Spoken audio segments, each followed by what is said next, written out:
Добрий день, це подкаст «Коли все має значення». Привіт, мене звати Ангеліна Карякіна. А мене Наталія Гуменюк. І сьогодні ми говоримо про гостя, особливого, який давно живе в Україні і давно займається міжнародним правом, але нас розмова з ним цікавила з такої, можливо, трошки незвичної перспективи. Це Вейн Джордаш.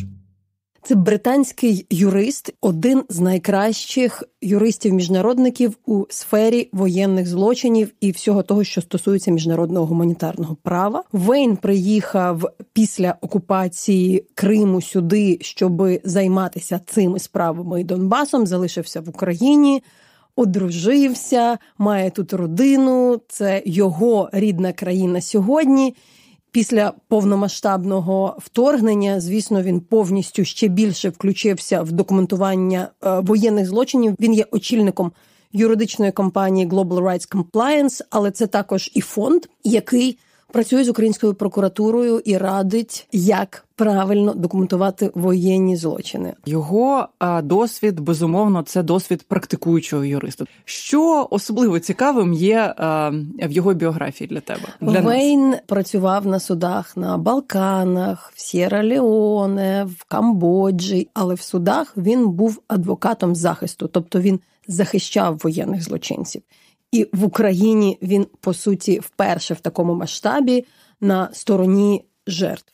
Це означає, що він дуже добре розуміє, яка має бути тактика обвинувачення для того, аби вона в суді спрацювала. Ну, так мені принаймні видається. Про це я й запитала, як і запитала про те, чи захищав би сьогодні Вейн лідерів російської держави, зокрема Путіна. Відповідь буде пізніше, як і пояснення, чому він робив саме це і був адвокатом захисту. Я, особливо в березні 22-го року, дуже багато з ним спілкувалася, коли все починалося, і було дуже багато запитань. І він дійсно завжди наполягає на тому, що адвокат захисту вчинить так, адвокат захисту поставить це під сумнів. І, здається, це доволі хороша позиція, з якої можна будувати доказову базу, щоб таких речей не трапилося. Чим саме зараз займається його фонд в Україні? Ти кажеш, він співпрацює з Генеральною прокуратурою. Що саме він робить? До великого вторгнення вони буквально розповідали і вчили прокурорів, зокрема Кримської прокуратури, наприклад, як правильно збирати докази воєнних злочинів. Тому що в Україні нема такої школи. Мені керівник Кримської прокуратури вже сказав, що навіть в найкращому виші, де вчаться юристи українські, міжнародному гуманітарному праву приділяли дуже мало уваги. Тому спочатку це було таке навчання, практики, але після великого вторгнення, і, зокрема, останній рік найбільше, вони, власне, допомагають прокуратурі переключитися на оце розуміння того, а чим відрізняється розслідування воєнних злочинів від кримінальних злочинів, де прогалини, на що треба звертати увагу. Це також і виявлення патернів, і те, як взагалі розслідувати це? В нас дуже багато злочинів розслідуються як окремі випадки. Тобто один постраждалий, один злочин, один постраждалий, один злочин. І, чесно кажучи, треба мозок, думки, щоб пояснити, що там, не знаю, всю Херсонщину можна сприймати як велику катівню. Да, як перелаштувати і зробити з окремих індивідуальних історій і випадків, як у випадках з окремими вбивствами і трагічними історіями, як вийти на загальну картину. Я просто дуже добре пам'ятаю, коли я приїхала з Бучі, і на наступний день Вейн приїхав з Бучі, коли вона тільки відкрилася. Він пояснював тоді мені, що робить звичайний прокурор, коли приїжджає на місце злочину. Він бачить вбитих і думає, що цього достатньо. Зафіксована ця річ. Наприклад, якщо в Бородянці будівля розбита і розтрощена, для прокурора, який має зафіксувати воєнні злочини, критично не прибрати докази, а довести, що там люди просто спали, там не було військових. Вони, наприклад, вбрані в піжами, в нічні сорочки, і це були звичайні люди. Якщо цього пункту не зафіксувати, то насправді сам факт вбивства людей може не бути доведено як воєнний злочин. Це пояснення мені тоді дуже багато чого допомогло потім розуміти самій, так би працюючи з темою вже як журналістка, де оця різниця. І от саме такі речі, їх дуже багато по ходу, коли йдеться там про катування, окупацію, на них вони і вказують. Я пам'ятаю, коли ми починали роботу проєкту, і Вейн говорив з учасниками, з учасницями, він стримував, так би мовити, наші надії, наш оптимізм стосовно нашої роботи, і доволі скептично дивився на те, якого успіху, так би мовити, з точки зору справедливості ми можемо досягти в судах. Тобто в нього доволі, такий реалістичний, скептичний погляд на те, як працює міжнародне право стосовно воєнних злочинів. Скажімо, як він реально оцінює наші шанси в судах? Що може таки потрапити в суд і хто може отримати вирок? Це якраз велика тема, ми про це, напевно, найбільше й говорили. Мій був запит пояснити, де є оцей реалістичний скепсис. Що відбувається? Журналісти дуже очікують, що юристи зроблять свою справу, а коли ти починаєш дискутувати з юристами, вони кажуть: «Ей, не сподівайтеся, пишіть свої статті», і ти в такому ступорі. Я запитувала, зокрема, про те, де ми не маємо зовсім бути зневіреними. І, звісно, це якась невеличка частина злочинів. Всі не будуть покарані, але там і він наполягає, чому критично довести, що це якби масштабна справа, що відповідальні не просто окремі солдати чи окремі генерали, які, можливо, от так вийшло, що вони за, як то кажуть, штатним розписом от вписані там в цю систему російської армії, а можливо відповідальний більше той чи інший. Але, зокрема, і говорити про якісь інші види справедливості і розуміти цю реалістичність. Вейн сьогодні, попри те, що він звучатиме, можливо, десь не так оптимістично, як хотілося б українцям, все одно звучить набагато оптимістичніше, ніж коли ми там говорили 2 роки тому, коли не було такої кількості доказів, не було таких процесів, не було, можливо, політичної волі. І він бачить роботу прокуратури зсередини. Так, і говорить про те, що речі відбуваються. Це ніколи не буде ідеальним, але зупинятися точно не треба. Останнє питання на затравку. Його робота як захисника, наскільки вона була успішною? Чи зміг він захистити підзахисних, вивести їх з-під суду? Напевно, це питання реалістичності цих звинувачень, але все ж таки, чи ви говорили? Це буде, чесно кажучи, спойлер. В основному він захищав людей, які були воєнними злочинцями, але їх звинувачували дещо в іншому. І, чесно кажучи, інколи це таки були цапи відбували. Ті, кого могли зловити, щоб хоча б когось засудити. Частково він був успішний в цьому, щоб довести, що ця людина конкретно за це не відповідала. І хочуть вказати і перекласти відповідальність на іншу людину, яка, можливо, цю відповідальність не має нести, а велику рибу не зловили. Окей, тоді годі спойлерити. Слухаємо розмову Наталки Гуменюк з Вейном Джордашем.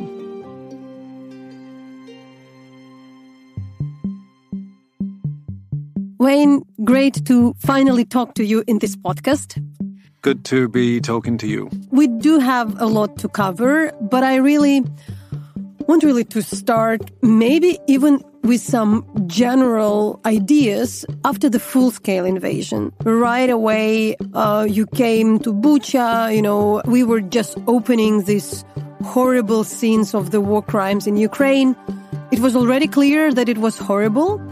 But you were also speaking that war crime documentation takes a lot of time and effort. There should be very thorough process, diligent process of collecting the evidence. It's not so easy to prove it, especially war crimes. But quite soon, we were already thinking that overall we can reasonably speak about the fact that there are war crimes and even crimes against humanity. So, like this cautious from the first days of the war, very fast turned to the idea that actually it's not something we don't know. The war crimes are happening at this stage. How would you describe what Russia does in Ukraine? You point to the difference between patterns and proof beyond reasonable doubt. And I think what's clear here is that there are clear patterns of war crimes and clear patterns of crimes against humanity. I'd actually go further than that. I'd say that the patterns give rise to a fairly powerful inference which could be established beyond a reasonable doubt that these crimes have occurred. But the big question, of course, in a trial is who did it? Who's responsible? That has always been a difficult part of international criminal law.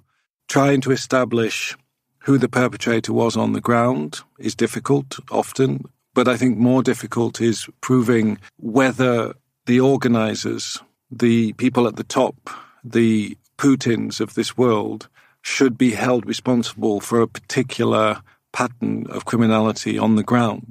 Beyond a reasonable doubt requires, therefore, not just studying what happened on the ground, but studying the organization that was responsible for it and the political direction which may or may not have led to that particular organization acting in a particular way, which then led to individuals within that organization committing the actual act. So you are really talking about establishing a lot of links if you're trying to establish Putin's responsible, which I know is hard for people to sometimes accept because it seems obvious. There's patterns on the ground and there's Putin issuing his comments, which sound very much like he approves of what happens on the ground. But in any courtroom, a defense lawyer is going to do what he or she can to establish that he may have made these belligerent comments and he may or may not have had this particular authority, but it doesn't mean to say he's responsible for what happened in Bucha or Irpin. I'm very confident war crimes and crimes against humanity have occurred. I'm very confident that much of the Russian upper military and political elite, including Putin, are responsible. But give me the case in a courtroom and it's going to take me a long time to prove it. What surprised me, I think, in Ukraine, to a certain extent, is that I meet a lot of people who think it's easy in civil society, but also in the prosecution. I think I'm the one person I hear constantly saying how difficult it is. Taking a good witness statement is difficult. Taking a witness statement which will not just record the facts, but which will protect the witness in the courtroom. Recording what the crater means. Recording, working out what proportionality means. And finally, putting all that together and working out what that means for criminal intent of an individual thousands of kilometers away. I think if they underestimate it, I think therein lies quite a problem. And I see that far too much in Ukraine, to be honest. I remember well, especially during the first year of the war, when we were writing the articles within the Reckoning Project, I was writing these alleged war crimes in Ukraine, and there would be the Western editors asking, can we prove that there are war crimes? At this stage, somehow it's already not in the legal way, but beyond the reasonable doubt that people stop to challenge the idea that they are happening. So how would you still describe, if you would speak for somebody, what's going on in Ukraine, in this framework? And then we will go on the way how to prove them. Mm-hmm. Just to be clear on the proving point, I think it's important to be clear about this distinction. In any international criminal trial or trial of international crimes, there is rarely much time spent proving the crimes occurred. The real question is always, is that individual responsible for them? And that's important because I think we can for sure, in my view, say beyond a reasonable doubt, the Russian military is responsible for an array of war crimes and an array of crimes against humanity. Why am I confident about that? It's going back to what I said about patterns, because the patterns keep repeating and repeating and repeating, and the patterns of criminal behavior like that, whether that's the creation of detention centers where arbitrary detention takes place, the torture within those detention centers, which is clearly happening, the destruction of civilian infrastructure with no apparent link to the military, the deliberate deportation of children and the deliberate deportation and forcible transfer of civilians. At some point, there becomes such a mass of information that there's no plausible explanation for it. I think also it's important to distinguish different types of war crimes in this regard, because let's say as an investigator, I see a man handcuffed or bound and shot in the head. There's no plausible explanation for it. It has to be a war crime. It doesn't matter whether he's a civilian or a soldier. That should never happen. And if it does, it violates international humanitarian law in a very serious way. So you don't need to examine that for very long. Other crimes, of course, are a bit trickier. House destroyed. You have to examine what the missile was, whether there was a military target nearby, whether this was an accident. So there are plausible defenses which take a bit more time to examine. But I would say in relation to all these types of crimes in Ukraine, whether the more easy analysis or where there's no plausible defense, all the way to those where there is a plausible defense, I think you can be pretty sure that these are happening. And where there's a plausible defense, it keeps occurring, and eventually excludes the plausible defense. Accidents don't happen repeatedly without intent. On the investigation, almost 2 years after, where do you think we are as the state, and where are still the things which should be really improving, first of all? Maybe it's the time to say that, you came to Ukraine way earlier, investigating the crimes happened after the Russian annexation of Crimea, and you're working with, consulting the local prosecutors. But, we are not in 2022. We 2024. It's already 2 years. What is now the big challenge? Let me go back just briefly to 2015, 2016. The big challenge there was probably three big challenges. One was no access to the territory where the crimes occurred. The second was a lack of resources, so not enough prosecutors and investigators allocated to the job. And the third was just a lack of commitment on behalf of the Office of the Prosecutor. There was no real systematic effort to investigate the crimes as far as I could see. Now, in 2022, what changed? Number one, access to the territory. Number two, investment of resources into prosecutors and investigators in terms of training. And number three, and most importantly, was commitment. I rarely meet a prosecutor these days who is not committed to actually finding out who did the crime or investigating the crime. There's still a question of capability. For me, working in Ukraine, trying to support the prosecution is a learning experience every day. And I've been doing this for 20 years. You cannot just simply in 2 years and 3 years or 4 years develop all the skills necessary to investigate these crimes. And secondly, it requires a multidisciplinary approach. So you're never going to learn all the skills that these investigations require. I need a team of people around me who've had a variety of experiences. You need commitment, you need a multidisciplinary team, and you need a fast learning experience. You need to be committed to learning. Again, that goes back to what I said about people thinking it's easy. That worries me because it makes me think that people think that they don't have anything to learn. If I'm learning every day at 20 years experience, and I think most people in Ukraine who've not had that experience probably need to do the same. Maybe in a way that it's okay for you, you can really describe what exactly you're doing now in Ukraine and your team. And also, what is the difference to working as a prosecutor or, while documenting war crimes or investigating war crimes and usual crimes? Mm-hmm. Why you actually need something else to switch your mindset? I think the easiest way to explain that is to ask a simple question, which is, with an ordinary crime, how many people are generally involved? With ordinary crimes, you're probably talking 1, 2, 3, 4, 5, 6... the robbery, the murder, the sexual assault. Of course, with organized crime, you start to then talk about maybe tens and tens and tens and maybe sometimes hundreds. But with war crimes and crimes against humanity, you're almost always talking about the state and you're almost always talking about military organizations. So therefore, you're talking about thousands of people. So that's the first complication. If you're going to prosecute Putin, and I hope he is prosecuted, then you need to establish that what happened in Bucha was as a consequence of what he did. In ordinary crime, you would look for the Putin who sat down in the group with the perpetrators from Bucha and made a decision about what should exactly happen in Bucha.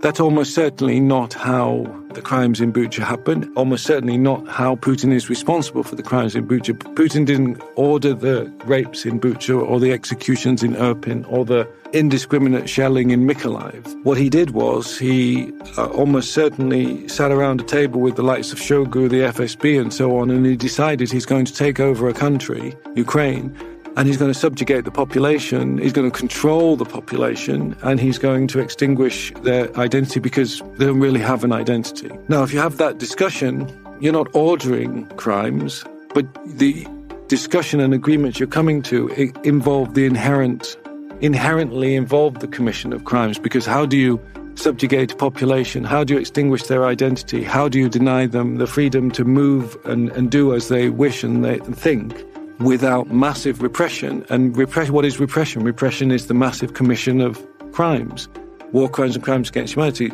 So with Putin's plan, it's inherently criminal because it cannot be achieved without crime. But you then have to establish that he had that plan, what the policy was, and how the policy, thousands of kilometers, was implemented in such a way that it led to crimes in Ukrainian territory. The Ukrainian state is now also advocating for the Special Tribunal for the crime of aggression for the reason that it can request the accountability for exactly like those 20 people who took the decisions, like Putin, Shoigu, the Russian FSB leaders, and the others.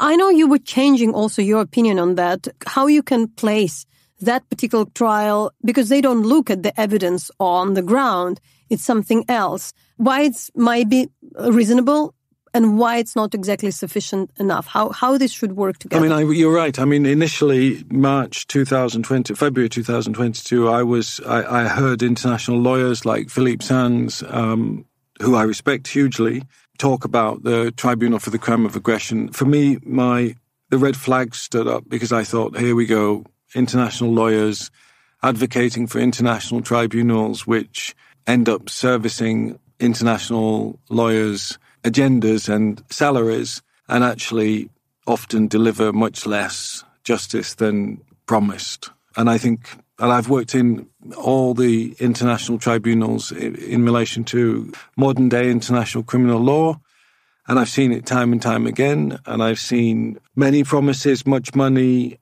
spent, but not just that. I've seen those tribunals sometimes, when looked at in the round, actually do as much damage as they do good. Why do I say that? Because if you create justice mechanisms which in the end undermine more holistic justice efforts, for example, the Special Court for Sierra Leone, at the time it was set up, there was discussions of a TRC, a Truth and Reconciliation Commission, which happened. There was talks of national trials of hundreds of mid-ranking commanders who were really brutal criminals. And there was talk of a Special Court for Sierra Leone. And what happened? Everybody became focused on the Special Court for Sierra Leone. It was the big, shiny international court. Lots of money got spent on it. No national trials were ever held of hundreds of perpetrators who were living freely in Sierra Leone, next to in the affected communities and next to victims. And the Truth and Reconciliation Commission, which was a far more impressive truth-finding endeavour, was starved of funds because all the funds from international donors were going to the Special Court. So my alarm bells rang when I heard it. But then subsequently I changed my mind about it because, as has been widely discussed, there is a gap. An international tribunal for the crime of aggression is needed to be able to prosecute Lavrov, the Prime Minister, and Putin. Without that, as we know, Ukraine cannot prosecute those three. National states can't prosecute those three because of their immunity. And so there is a gap. And that was the first thing. And then the second thing was, for me, was the nature of the crime of aggression. Many rightly say, well, hold on a second, what about the invasion of Iraq under the false pretense of weapons of mass destruction? And I sympathize with that, actually, because that was undoubtedly a crime of aggression by the Americans, by the UK, and others. But there is a distinction here. The crime of aggression in relation to Iraq was at least based on some misguided, perhaps, but I think well-intentioned idea that we could liberate the people in Iraq. It could be a force for democratic good. I mean, completely naive, completely silly, as we've seen, completely damaging to the people of Iraq and to democracy in the region and to safety and security in the region. But this crime of aggression, Putin's crime of aggression, was not designed with any misconceived, good intentions. It was designed in order to subjugate millions of people. That, for me, is as bad a crime of aggression as you can find. And just to go to your point about whether that involves collecting evidence of what happened on the ground, in my view, it does, actually, because you have to, at some point, get Putin in the dock and prosecute him for that crime of aggression. And then work out how serious that crime of aggression is. How grave a crime was it? And this is a particularly grave crime of aggression because it is designed to, as I say, subjugate and brutalize millions of Ukrainians. So it's the most serious type of crime of aggression. When I was at one of the panel with Philip Sent, a different idea which I became very concerned was when he made everybody in the audience cautious about using the term of genocide. He has given an example then, in one case in the war in the Balkans, there was the court was about the genocide, it was in Srebrenica, and in different case it was just the court about the crime against humanity, and the people were not satisfied because there is this hierarchy, like the war crimes, crime against humanity, and the genocide. Of course, in public, in our culture, there is this very loaded term of genocide, but still Ukraine is pursuing that. And I was probably for the first year very cautious, saying that we don't want to create expectation, especially among the Ukrainian public, that there would be processes about the war crimes, there would be processes about crimes against humanity, but not genocide, and that would be the, let's say, positive decision for the survivors, for the victims, but they won't be satisfied because it's not that horrible crime of the genocide. At the same time, we started to observe particular patterns of the attempt of genocide. What are your views on that? Is it really better to stay away of, using the term genocide and go there because it's so difficult and so loaded? I understand Philippe's caution, and I think I increasingly share that caution. There's two things going on here. I mean, on the one hand, politically, it's very useful for Ukraine to talk about genocide, and it raises the temperature, and you want international support. And genocide, despite the fact that international lawyers say there is no hierarchy of crimes, we all know there actually is, because we all understand that genocide is more serious, or at least in the public mind, and also, frankly, in the courtroom. If you've got a genocide case, the judges take it more seriously. There's no doubt about it. So politically, there is some value in talking about genocide. Legally, I think it is becoming somewhat distracting, because my personal view is that there is there's that word that we've heard from the ICJ this week in relation to Israel's behavior in Palestine. There is a plausible case of genocide here, I think. The starting point for arriving at that point of view is to look at the war crimes and the crimes against humanity. You can't get to that conclusion until you examine the war crimes and crimes against humanity, because it's only by looking at the pattern of crimes again and then looking at the link of individuals to that pattern of crimes that you begin to understand what their actual intent was. And that, as we know, is the critical part of genocide, that the perpetrator has to have a special intent to destroy in part or in whole a particular group. When you're talking about the prosecution here, they ought not to be looking just at genocide. They have to look at war crimes first. They have to look at crimes against humanity. And then, after that, they may be able to come to a proper determination of genocide. The problem is, if there is a rush to proving genocide, you'll miss what is absolutely essential, an essential evidentiary base to be able to get to that conclusion. And the route there, for me, in Ukraine, is to look at the factual situation sought to be brought about by Russia, to occupy an area, to lock it down, to detain part of the population for torture, for deportation, for death, to brutalize the population outside of the detention centers, to force capitulation, to extinguish identity. To me, if you can establish all of those things, you come very close to a plausible, my view is over the line of a plausible case of genocide. And how you would explain what identity is? A year ago with Anna Polbom, we just wrote the piece in particularly on how the Russian soldiers in Kherson region and occupied territories were attacking the local villagers had, the local leaders.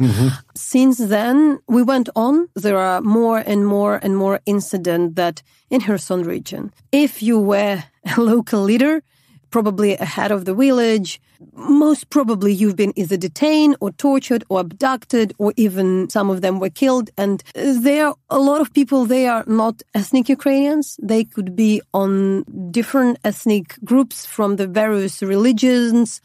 So how would you, explain Ukrainian identity in this regard? This is about nationality and it's about political. It's about a national group and it's about a political group. It's about a group which, through its place of residence, through its political and social ties, identifies itself as Ukrainian. And then the political aspect is those Ukrainians who are targeted because they're considered to have pro-Ukrainian views. The way I think that the genocide comes into play here is, it's unfortunate actually, because I think what happened here is that the international community and to a certain extent maybe even domestic audience has stopped looking at genocide, because I think what happened was many people in Ukraine did rush to the allegation that this was genocide as soon as Bucha was exposed, and I get that. It's certainly reminiscent of genocide when you uncover a crime scene like Bucha. So I understand that. But I think what happened was that led many Ukrainians to say everything the Russians do is genocide. And I think international commentators then said, not according to the international definition of genocide. And what happened then was you had these two sides talking over each other rather than trying to work out whether there was a different manifestation of genocide. And that's my view. There's a different manifestation of genocide. Why? Because you're talking about a nation.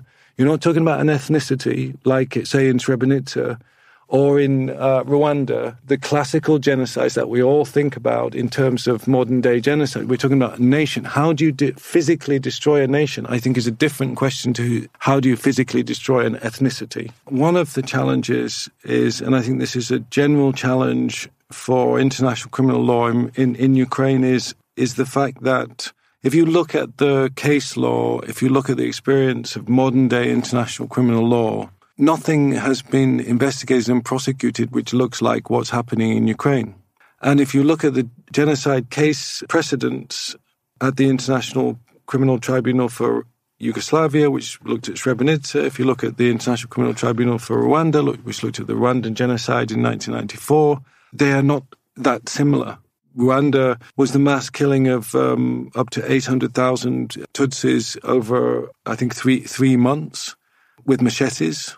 And Srebrenica was the mass killing of up to 8,000 Bosnian Muslims from a particular area in Bosnia, again committed very rapidly, a mass killing event. And as a consequence, of course, the jurisprudence, therefore, is, number one, it's very underdeveloped, and number two, is extremely contradictory. And I'm very surprised when I hear international criminal lawyers putting a gloss on it as if it actually is good jurisprudence, that it makes complete sense, that there are no holes in it. Oh, no, this is not genocide, say some commentators. Why? Because, and this is leading genocide commentators, it's not genocide because there's not enough killing. That's easily shown to be a false premise, because if you look at the genocide acts, such as creating conditions calculated to destroy with intent, you don't need mass killing. If you look at the abduction or transfer of children, you don't need mass killing.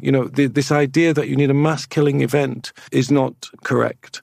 If you look at what's happening in Ukraine, as I say, none of the modern-day trial processes have looked at something like this. And I think we need to then ask ourselves the question, how do you physically destroy a national group? Well, first of all, what is a nation? Ethnicity is easy. We can look at genes. We can look at how you look. We can say, okay, we went after you because you were a Tutsi and because you were ethnically part of this particular group. With a nation, how do you destroy it? Well, you go after those people who are pro the existence of that country. And you also, what you try to do is you try to destroy the things which tie the people together, the shared experiences, the shared religion, the shared land, the shared cultural symbols. And you destroy the group by attacking those things as well as physical destruction.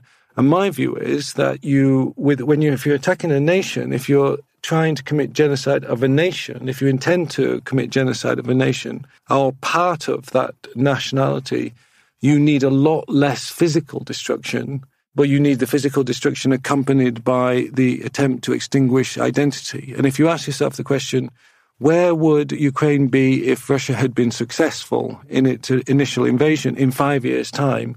What would it look like? Would Ukraine as a group exist?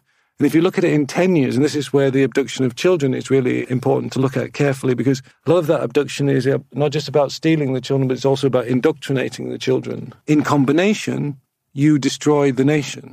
We have the example. We have 10 years of the occupation of the Donetsk and Luhansk region and Crimea. Mm-hmm. And we can see how much Ukrainian that it remained, what is the life of the people. And we understand, of course, it was still not that extreme as the, occupation of the South, but, it's not really theoretical in our case. In other types of genocide, like Myanmar, which is alleged at the ICJ that the Myanmar military drove out the Rohingya to Bangladesh, but their real intent was genocide, which may well be true when you look at the physical destruction that took place. But there is perhaps a plausible explanation of what you're trying to do, which sits at odds with the genocide, i.e. you're just trying to get rid of them. Whereas with Ukraine, actually, you're trying to destroy those you need to destroy in order to commit other crimes, which will then make sure that those other Ukrainians then deny their Ukrainian identity. The other crimes then, which you would ordinarily go, oh no, but this is about deportation. But in this case, the deportation is about the destruction. It's not deportation because you want to get rid of Ukrainians out of Ukrainian territory. It's deportation in order to further the general aim, which is to destroy Ukrainian nationality and the Ukrainian nation. Still on Ukraine, when you read books, when you learn about other horrible historical incidents, you see that sometimes the crimes are very similar.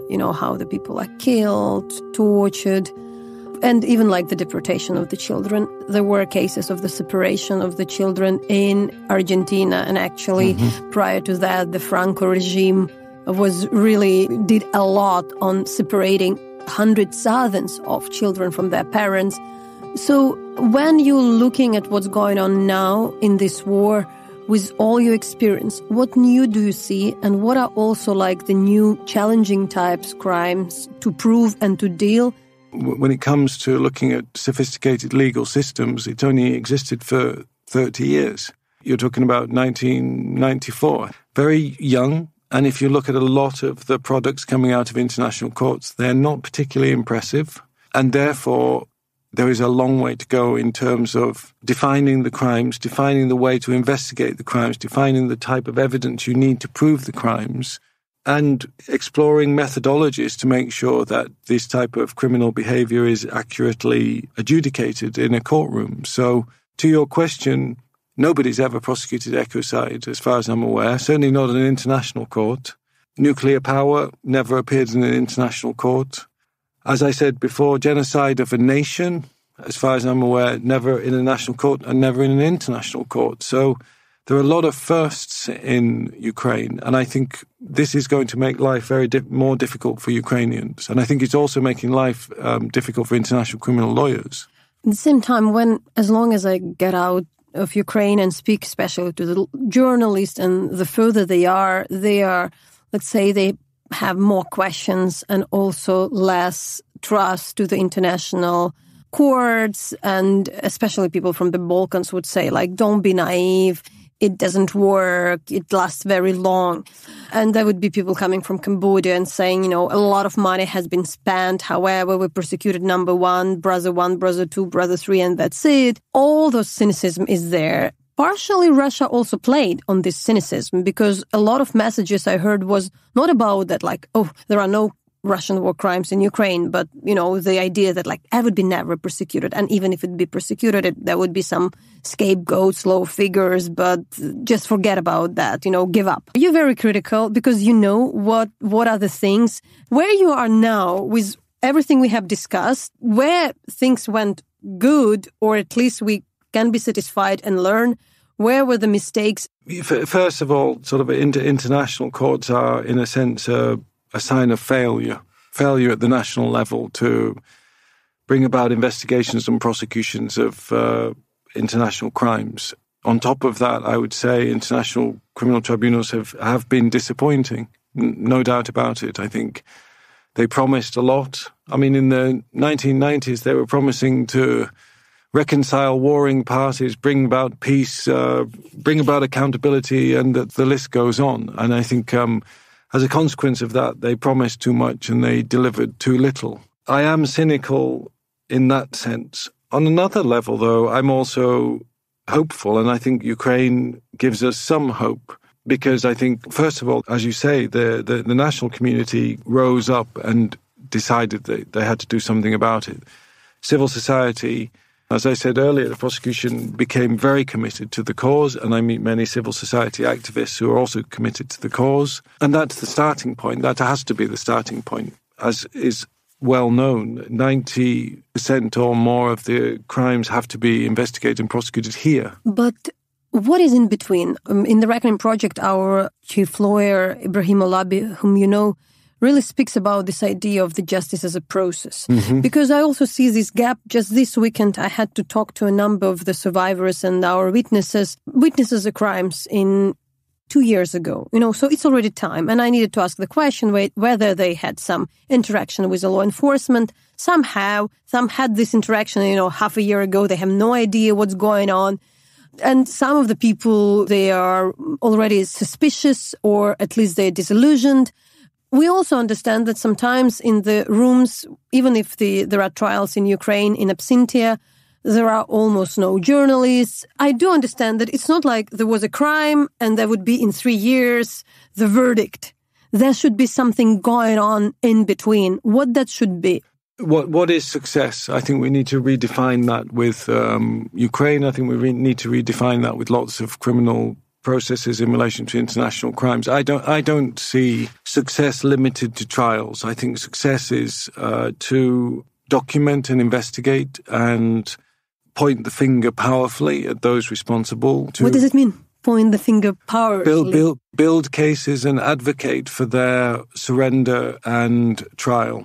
And let's face it, with Ukraine, there's not going to be thousands of trials in the foreseeable future. There's not going to be hundreds of trials in the foreseeable future. We'll be lucky if there's dozens of trials in the foreseeable future. We can't get hold of the suspects. Building the cases is slow and difficult. What's your alternative judge of success?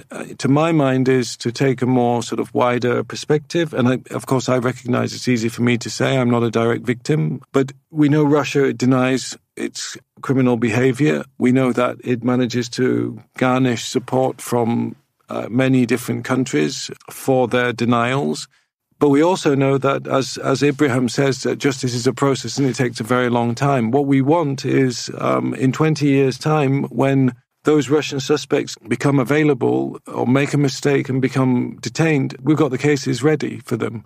What we need for when international organizations decide to, let's get rid of the sanctions and invite Russia back into the mainstream, that we go, no. Look, we have cases against Putin, we have cases against Shoigu, we have cases against all these people, and international law demands accountability. That, to me, is pointing the finger powerfully. When I had a chance to talk to the general prosecutor, and he had a chance also to talk to our survivors, there was this very interesting interaction when he also explained that there is a challenge for Ukraine to change the system upside down, because in post-Soviet system, for the prosecutors, the main goal is to identify the perpetrator.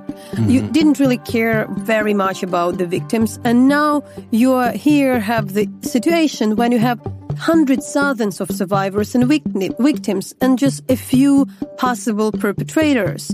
And the only thing you can work with is those survivors.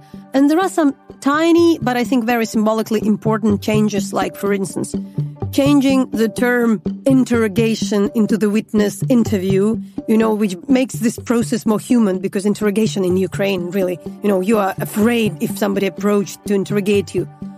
But then I started to think, but are there any countries where you really have this victim-centered approach? Because we can complain about post-Soviet system, but are there any prosecutors or, systems in which, the prosecutors care about victims? I can't recall, or maybe they are. No, I think you make a really good point. And I think it goes beyond the idea of supporting victims, and it goes to a question which much of international criminal law does not like to ask, which is, what do you want? What does accountability mean to you?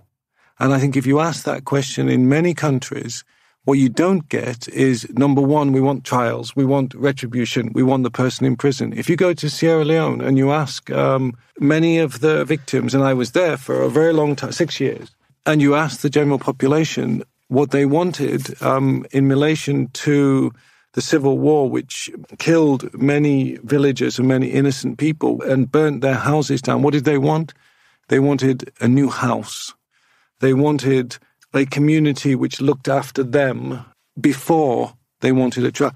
Trials were down the priority list. But of course, international criminal law does not want to ask that question because it's sort of doing itself out of business. And in some places, of course, people do want retribution. And they do want trials, and they do want people locked up, and that is perfectly understandable and perfectly legitimate. I think the important thing is that we need to, and I think this needs to happen in Ukraine, is there needs to be an honest conversation, which starts with this. You are not going to get all these suspects in the foreseeable future. I see this as a process which, a long time after I'm retired, I hope that Ukraine is still going after Russian suspects. And I think that's highly likely, as it's still happening in the Balkans, as it's still happening in Rwanda, and so on. The starting point for that discussion is, you're not going to get that. What would you like as alternatives? And I think that discussion about, and we call it transitional justice. I'm not keen on that term because it's become something and nothing. What is a victim-centered approach? What do you want as a victim? You may not get it, but let's have a discussion about it and see how we can engineer the criminal justice system to provide better outcomes for you. Wayne, this is more or less the first huge case where you are in the position of being on the side of the survivors and victims. Your big career stories are being a defense lawyer for perpetrators in Sierra Leone, in Cambodia.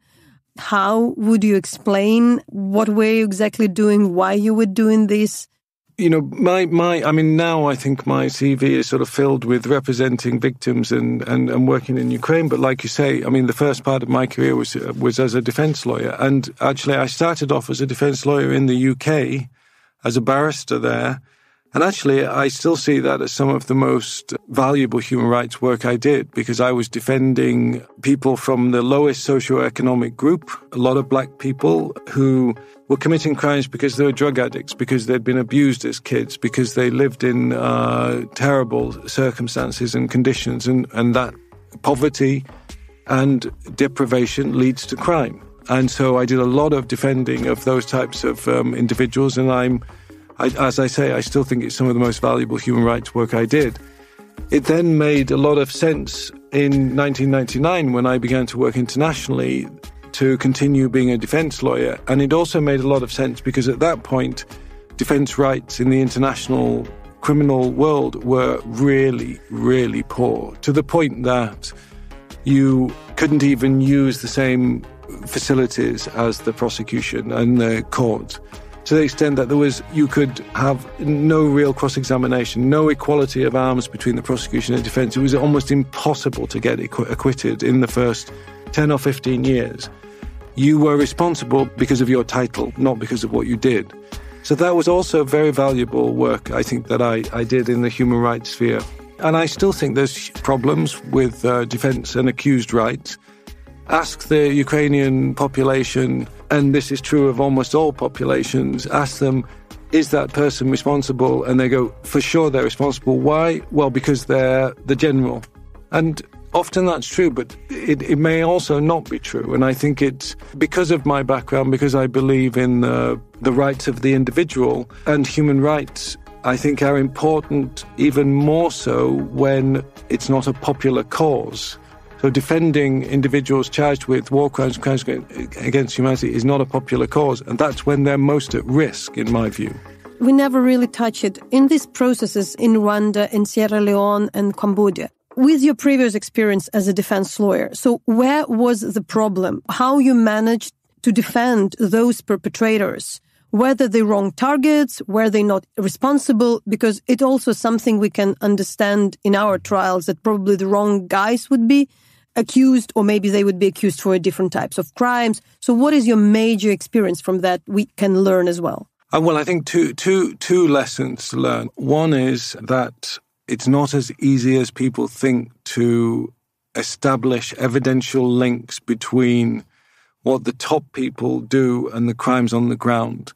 In an ideal world, you'll be in the offices where they discuss their criminal policies, and then you'd have them easily. But absent that, you have to build up slowly through evidence the picture that they created a policy and they became very aware that it was leading to crimes on the ground, and yet they continue to pursue that policy. If you break that down, you begin to see how much evidence you need to establish each element of that. So it takes a long time, and you have to be patient, and you have to presume innocence. If you presume guilt, you'll miss something. That's critical. If you presume that they're already guilty, you won't get the evidence you need. In terms of the people you were defending, what was like your defense line major? To generalize, it was, and this goes to my second point, which is this, that not every single person within the upper military and political leadership are responsible. That seems counterintuitive, but it's often true that people end up there with very little power and can be opposing the criminal policy, but they don't have the power to stop it, and they don't have the room to remove themselves from that hierarchy. That goes to this presumption of guilt. The first client I defended was a mayor from Rwanda who was found not guilty. The prosecution said, look, he was there during the Rwanda genocide, he was a mayor, therefore he's responsible. We had a Swedish nun, this is not a joke, we had a Swedish nun who said on the days when the Hutu extremists came to Tutsis, this man, Baglashima, was there trying to defend the Tutsis. So he had a position, he was there, but he was doing his best within that position to stop the crimes. That's what you need to look for. And I think I've had a couple of clients, your general defense is all these crimes happen, but it's not me. I was not linked to those crimes. My authority didn't extend to that military activity. My activity was much more niche. That's usually your defense, and sometimes it's true. Would you in this time, at all think that you in different life would consider defending somebody like Shoigu, like Lavrov, like Putin? If 10 years ago, I would, before I came to Ukraine and before I got to know Ukrainians, before I had a Ukrainian wife, I would for sure have thought about it, because I think it's an honourable profession. I think you can't have a decent, robust legal system, and you can't have respect human rights if you're not prepared to give the worst of the worst a robust defence. I mean, as soon as you get into the world of just having prosecutions without good defences, you're talking about persecutions. And there is a reason why fair trials are part of Common Article 3 to the Geneva Conventions, because a right to a fair trial is as fundamental as all the other rights within the Geneva Conventions. So, and of course that has to be right, that the state or an international mechanism can take away your freedom without giving you a trial, can just deprive you of your freedom. Why? Because you happen to be in the military, because you happen to be a politician at a time when crimes were occurring. To me, that's the opposite of what human rights are about, and I stand by that. But you said if it were 10 years ago, but what about now? No, there's no chance. I mean, there's no chance I would ever defend any of those characters. Well, number one, I'm conflicted out because I work effectively for the prosecution here. Number two, I've changed. I think, my focus is to use whatever talents I have to try to obtain some justice for victims. And I think for me, that's the bigger urgency, the bigger emergency is to try to, in this world of increasing chaos, increasing violence, I think I would much rather be focused on trying to obtain a little bit of justice for victims than representing people who at least previously had a huge amount of power And thirdly, I don't think my wife would ever speak to me again if I was to even think about defending any of those characters. I should say we know it's all the problem. Today we do have the situation when a lot of defense lawyers refuse to be defendant of the Russian soldiers. Even there, for instance, there is a trial in absentia, but that hinders the prosecution because neither judges don't want to participate nor defend lawyers. So for prosecutors is a problem. Ukraine, facing this issue that, of course, in Ukraine, it would be hard to explain why you defend a Russian soldier. I would say final then you explained, your relation to Ukraine on the human level, not on the level, forget that you're a lawyer. Well, just on a human level to the last question as well about, I think that's what would prevent me also from defending is that on a human level, I am much too close to Ukrainian life, to Ukrainian friends, to Ukrainian culture, to Ukrainian hopes and dreams to be able to defend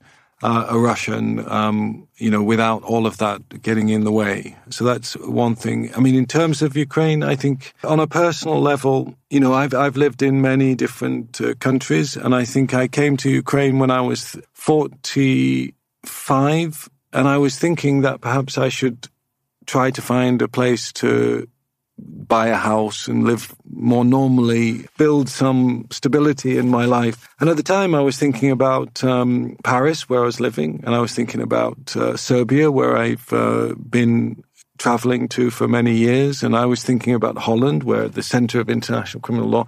I was in no way thinking about Ukraine. And then I came here. Kiev is a wonderful city. I met my now wife, Svetlana Zalekschuk. I'm happy that my life ended up in Ukraine. I'm happy that it ended up in Kiev. I feel terrible about the fact that Ukraine, who I think deserves better, is being attacked so mercilessly by such violence from the Russian state and people, it seems. And I would like to stay here as much as possible and play my part in helping Ukraine to resist this monstrosity. That's how I see my legal role. I'm not a frontline man, but I think everybody who's here, including those like me who have adopted Ukraine as their country, have an obligation to do what they can to help it defend itself. That's what I hope I'm doing. Thank you, and wish you and all us luck and have enough, force to have the force with us to definitely to do that. Yeah, absolutely.